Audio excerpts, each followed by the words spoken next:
The first thing that went through my mind when I saw Hendrix was, how could anyone not want a dog like this?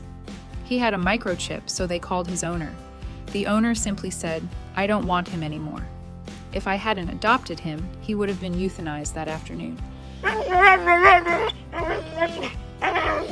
After I lost my first dog, the house felt so quiet. Life just wasn't the same without a dog. Around that time, I came across Hendrix's picture on social media. He had been found wandering the streets. He had a microchip, so the shelter contacted his previous owners. But the only answer they got was, "We don't want him anymore." After that, they decided he would be euthanized that afternoon.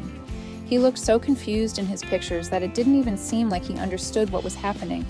I couldn't bear the thought of him being put to sleep. I drove about 2.5 hours to meet him.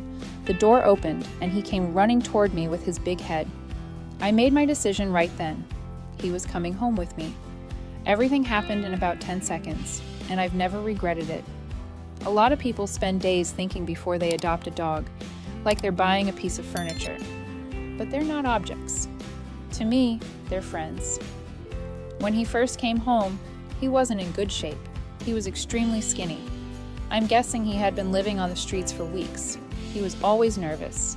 He flinched at the smallest movement. I don't know what happened to him before I met him, but it wasn't hard to tell that someone hadn't treated him well.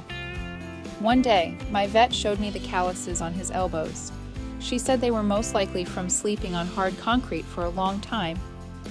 That completely broke my heart. The first few nights, I made him a nice bed to sleep in, but he refused to sleep there. He kept coming into my room. In the end, I started letting him sleep in my bed, and he slept in the same spot every night ever since. The most interesting thing about Hendrix is how attached he is to me. He always wants to be by my side. He doesn't whine, he doesn't bark. He just quietly comes over and puts his paw on me. That's how we spend most of our day. If I'm not working, he's always curled up next to me. He's a complete cuddle bug. I have a few health issues, and Hendrix always notices before anyone else. Even if I'm feeling just a little down, he'll come over, rest his head on my knee, and quietly stay with me. Sometimes I think he understands me better than people do.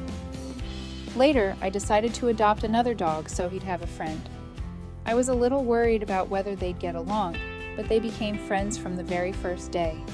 Since then, I've seen Hendrix smile even more. Sometimes I just sit there and look at him. Then the same question comes back to my mind. How could anyone abandon such a kind-hearted dog? But then I stopped looking for an answer, because maybe everything happened the way it was supposed to.